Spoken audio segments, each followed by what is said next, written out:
Hi friends, Alia Manasa நடிக்கிற புத்தம் புதிய தொடரான பாரிஜாத சீரியலை பற்றி தான் நம்ம இந்த வீடியோக்குள்ளே நம்ம பார்க்க போகிறோம். வாங்க நம்ம வீடியோக்குள்ளே போகலாம். ஆலியா மானசா இசைங்கிற கேரக்டரில் ஹீரோயினாக நடிக்கிறாங்க. இந்த சீரியலை பற்றி தான் நம்ம இந்த வீடியோக்குள்ளே பார்க்க போகிறோம். வாங்க நம்ம வீடியோக்குள்ளே போகலாம். இசையை தான் காட்டுறாங்க. இசைக்கு பார்த்தோம்னா காது கேட்காத மாதிரிக்கு தான் அந்த கேரக்டரை அமைச்சிருக்கிறாங்க. இசைக்கு அதாவது பிறவியிலே காது கேட்காத மாதிரிக்கு இல்லை. அவங்க அப்பா அம்மாவும் அவங்க இசை சின்ன வயசில் அவங்க 3 ஹவர் காரில் போயிட்டுருக்குறாங்க. அப்போ ஒரு விபத்து வந்துடுது.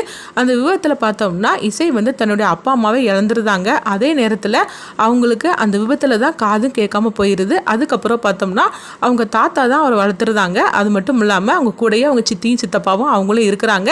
அவங்க சித்தியும் சித்தப்பாவுக்கு வர்ஷினி அப்படிங்கிற ஒரு பொண்ணு இருக்கிறாங்க. அவங்க சித்தப்பா சித்தியை இசை அம்மா அப்பா அப்படிங்கிற மாதிரி தான் அவங்க கூப்பிட்டுட்டு இருக்கிறாங்க.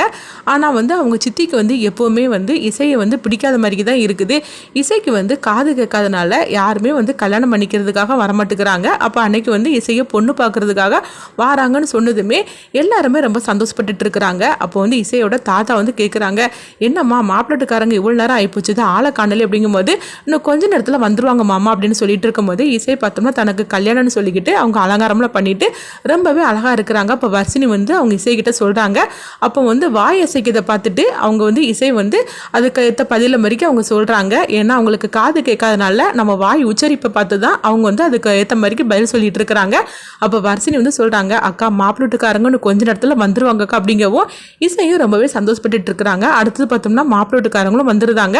அப்போ உடனே இசையோட தாத்தா கேட்டுட்டு இருக்கிறாங்க ருக்மணிட்ட, என்னம்மா அதாவது மாப்பிள்ளட்டுக்காரங்களாம் வந்திருக்காங்க, ஆனால் மாப்பிள்ளை யாருமா அப்படின்னு சொல்லி கேட்கும்போது மாப்பிள்ளை வருவாருமாம்மா, நீங்கள் கொஞ்சம் அமைதியாக இருங்க அப்படின்னு சொல்லவும் அடுத்து பார்த்தோம்னா இசையிட்ட கொண்டு காஃபி கொண்டு கொடு அப்படிங்கிறாங்க. அப்போ இசையும் எல்லாருக்கும் கொண்டு காஃபிலாம் கொடுக்கவும் அப்போ என்னது மாப்பிள்ளையை மட்டும் காணலை அப்படின்னு சொல்லி எல்லாருமே கேட்டுட்டு இருக்கவும் உடனே அவங்க இசையோட தாத்தா கேட்குறாங்க, ஆமாம் நீங்களாம் வந்திருக்கிறீங்க, மாப்பிள்ளை எங்கே காணலை அப்படிங்கும்போது இந்த உட்காந்துருக்கிறாரு இவர் தான் மாப்பிள்ளை அப்படிங்கிறாங்க. பார்த்தோம்னா அவர் ரொம்ப வயசான மாதிரி இருக்கிறாரு. அவரை பார்த்ததுமே அவங்க இசையோட தாத்தா அதிர்ச்சி அடைகிறாங்க. என்னம்மா இவர் தான் மாப்பிள்ளையான்னு சொல்லி கேட்கும்போது ஆமாங்க நாங்கள் ஏற்கனவே ருக்மணிட்ட நாங்கள் சொல்லிட்டோமே அப்படிங்கவும் உடனே ருக்மணிட்ட அவங்க கணவர் கிருஷ்ணா கேட்டுட்டு இருக்கிறாங்க, என்ன ருக்கு உங்ககிட்ட எல்லா விஷயமும் சொல்லியிருக்கிறாங்க, ஆனால் இவ்வளோ வயசானவர் போய் மாப்பிள்ளைன்னு சொல்லிட்டு நீ அழைச்சிட்டு வந்திருக்கிறீங்க, நம்ம பொண்ணு எவ்வளோ அழகா இருக்கிறா இசை, நீ கொஞ்சம் கூட மனசாட்சி இல்லாமல் இந்த மாதிரிக்கு பண்ணியிருக்கிறீ அப்படிங்கவும் உடனே ருக்மணி சொல்றாங்க, என்னங்க நீங்க கொஞ்சம் அமைதியா இருக்க மாட்டீங்களா, அவளுக்கே காது கேட்காது, யாருமே அவளை காது கேட்கலன்னு சொல்லிக்கிட்டு கல்யாணம் பண்ணிக்க மாட்டேன்னு சொல்லிட்டாங்க, இவருங்க மட்டும் தான் சம்மதிச்சு வந்தாங்க, நீங்க என்ன இப்படி பேசிட்டு இருக்கிறீங்களா அப்படிங்கவும் அப்போ இசையோட தாத்தா சொல்லியிருந்தாங்க, இல்லம்மா எங்களுக்கு இந்த கல்யாணத்துல சம்மதம் இல்லை, இவ்வளவு வயசானவருக்கு என் பேத்தியை நான் கல்யாணம் பண்ணி கொடுக்க மாட்டேன், தயவு செய்து நீங்க கிளம்பி போயிருங்க அப்படிங்கவும் எல்லாருமே கிளம்பி போறாங்க. அவங்க போனதுக்கப்புறமா இசையோட தாத்தா ருக்மணிட்டு போட்டு பயங்கரமாக திட்ட ஆரம்பிச்சிருந்தாங்க, என் பேத்தி அப்பா அம்மா இல்லாதவ தான், ஆனால் அதுக்காக நாங்களாம் இல்லையா என்ன, நீ எதுக்காக இப்படி ஒரு வயசான மாப்பிள்ளையே பார்த்துருக்குற, இன்னைக்கு நம்ம சாப்பிட்ற சாப்பாடு இசை வேலை பார்த்து கொடுக்கறது தான், அது மட்டும் இல்லாமல் இந்த வீடு அதுக்கப்புறமா நம்ம இந்த மாதிரிக்கு ஒரு நிலைமையில இருக்கிறது எல்லாமே இசையோட அப்பா அம்மாவோட கதை முடிஞ்சிடலாம், அதுக்காக அவங்க கொடுத்த இழப்பீடு தொகையில தான் நம்ம இந்த அளவுக்கு நம்ம கொஞ்சம் சந்தோஷமாக நம்ம இருந்துட்டு இருக்கிறோம், ஆனால் அது கூட உனக்கு கொஞ்சம் கூட நன்றி உணர்ச்சியே இல்லை இசைக்கு இந்த மாதிரி ஒரு மாப்பிள்ளையை பார்த்து வச்சிருக்கே அப்படிங்கவோ உடனே ருக்மணி பயங்கரமா திட்ட ஆரம்பிச்சிருந்தாங்க, என்ன எல்லாம் கொடுத்துட்டு சொல்லி காட்டுறீங்களா என்ன, இதுக்கு முன்னாடி இந்த வீட்டில் நான் ஒரு நிமிஷம் கூட இருக்க மாட்டேன், நான் வீட்டை விட்டே போறேன் அப்படிங்கவும் உடனே கிருஷ்ணாவும் அவங்க இசையும் தடுக்கிறாங்க. அப்போ இசை அவங்க தாத்தாட்ட சொல்றாங்க, தாத்தா எனக்கு நம்மளுக்கு கல்யாணமே வேண்டாம், நீங்க எல்லாரும் என் கூட இருந்தாலே எனக்கு அதுவே போறோம் அப்படின்னு சொல்லவும் இது கெட்டதுமே உடனே அவங்க ருக்மணி அமைதியாகிறாங்க. அப்போ இசை ருக்மணிட்ட சொல்றாங்க, எங்க பாருங்கம்மா தயவு செய்து நான் சொல்றதை கேளுங்க, எனக்கு எங்கள் அப்பா அம்மா கிடையாது, உங்களை தான் நான் என் அப்பா அம்மாவாக நினச்சிருக்கிறேன், அதே மாதிரிக்கு வர்ஷினி தான் என் கூட பிறக்காத தங்கச்சி, நீங்கள் எல்லாரும் என்னை விட்டுட்டு போயிட்டீங்கன்னா அதுக்கப்புறம் நான் உயிரோட இருக்க மாட்டேன், எனக்கு கல்யாணமே வேண்டாம், அதனால தயவு செய்து நான் சொல்கிறத கேளுங்க, தாத்தா உங்களை திட்டாரு, அதை மனசில் வச்சுக்காம மறந்துடுங்க, தயவு செய்து என்னை விட்டுட்டு போயிடாதீங்க அப்படின்னு சொல்லிட்டு இசை கெஞ்சிட்டு இருக்கிறாங்க. அடுத்து பார்த்தோம்னா ருக்மணி கிருஷ்ணாவும் கோயிலுக்கு வராங்க. அப்போ அங்கே சுபத்ரா அப்படின்னு ஒரு கேரக்டரை காட்டுறாங்க. அவங்க தான் ஹீரோவோட அம்மாவாக நடிச்சிருக்கிறாங்க. சுவாதி தான் அதாவது சுபத்ரா அப்படிங்கிற கேரக்டரில் அவங்க நடிக்கிறாங்க. அவங்க பார்த்தோம்னா ரொம்பவே பணக்காரங்களாக இருக்கிறாங்க.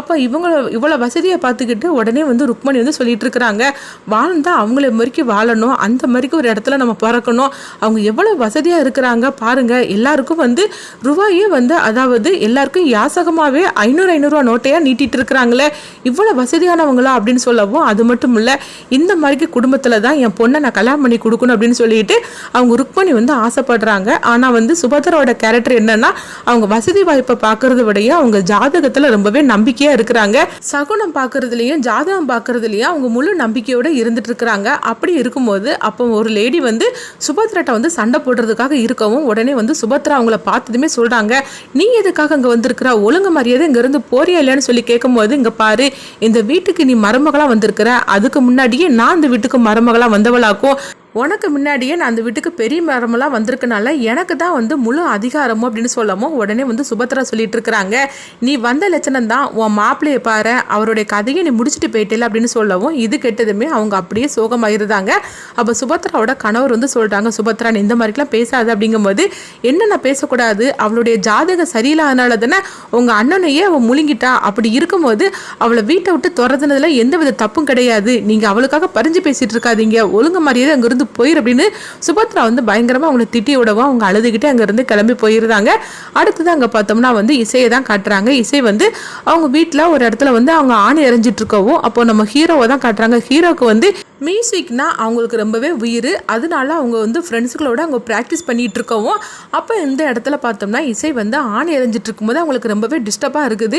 இங்கே பாரு பக்கத்து ரூமில் யாரோ ஆணி எறிஞ்சிட்டு இருக்கிறாங்க, அவங்கள அறைய வேண்டான்னு சொல்லு அப்படிங்கவும், அப்போ ஹீரோவோட ஃப்ரெண்டுங்க வராங்க. வந்ததுமே இசைக்கிட்ட வந்து இந்த மாதிரிக்கெலாம் ஆணி எறிஞ்சிட்டு இருக்காதீங்க, நாங்கள் எல்லாம் ப்ராக்டிஸ் பண்ணிகிட்டு இருக்கிறோம் அப்படிங்கவும், அப்போ இசை வந்து திரும்பி நின்றுட்டு ஆணி எறியறதுனால அவங்களுக்கு இவங்க பேசுறது காதிலே விழமாட்டுக்குது.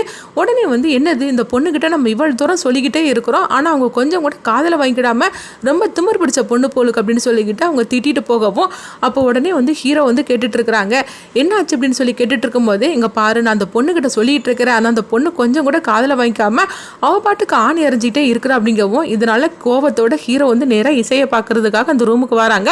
அப்போ இசையும் வந்து ஆணி அடிச்சுக்கிட்டு அவங்க ஃபோட்டோ ஏதோ மாட்டுறதுக்காக ஃபோட்டோ எடுக்கிறதுக்காக வரும்போது, அப்போ வந்து ஹீரோவோ வந்துருந்தாங்க. ஹீரோ உடனே கேட்குறாங்க, அம்மா எதுக்காக இந்த மாதிரிக்கு ஆணி எறிஞ்சி எங்களை போட்டு உயிரை வாங்கிட்டு இருக்கிற, நாங்கள் மியூசிக்காக நாங்கள் எல்லாருமே வந்து ப்ராக்டிஸ் பண்ணிட்டு இருக்கிறோம், உனக்கு எவ்வளோ திமிர் இருந்தால் இந்த மாதிரிக்கு சொல்ல கேட்காம இப்படிலாம் பண்ணிட்டு இருக்கிற அப்படிங்கவும், அப்போ அவங்க வாய் உச்சரிப்பை பார்த்துட்டு உடனே வந்து அவங்க இசை வந்து தெரிஞ்சிருச்சது, அவங்க நம்மளை போட்டு பயங்கரமாக திட்ட ஆரம்பிச்சிருந்தாங்க அப்படின்னு சொல்லிட்டு உடனே வந்து அதுக்கு பதில் இசையை வந்து திட்டிட்டு இருக்கிறாங்க. இது என்னுடைய வீடு, என் வீட்டு செவுரு, இதில் நான் ஆணி யாரப்பேன் எதுவும் பண்ணுவேன், அதை கேட்கறதுக்கு நீ யாரு, உன் வீட்டில் வந்து நான் ஏதாவது பண்ணணும்னா நீ சொல்லணும், நீ எதுக்காக இங்கே வந்து எங்கே உயிரை வாங்கிட்டு இருக்கிறா, ஒழுங்கு மரியாதை இங்கே இருந்து போறியா இல்லையா அப்படின்னு சொல்லிட்டு இசை வந்து ஹீரோ கிட்ட அவங்க வந்து பயங்கரமாக திட்டிட்டு இருக்கவும், இந்த பொண்ணை பாரு எவ்வளோ வாயாடியாக இருந்துட்டு இருக்கிறா, இந்த அளவுக்கு வாய் பேசிட்டு இருக்கிறா அப்படின்னு சொல்லிட்டு திரும்ப அவங்களும் வந்து பதிலுக்கு பதில் பேசிட்டு இருக்கவும், ஒரு இடத்துல வரும்போது உடனே வந்து அவங்க வந்து தடுக்கிறாங்க. அவங்க தாத்தா வந்து எங்க பாருப்பா தயவுசெய்து இங்க இருந்து போ, என் பேத்திக்கிட்ட நான் சொல்றேன் அப்படின்னு சொல்லவும்,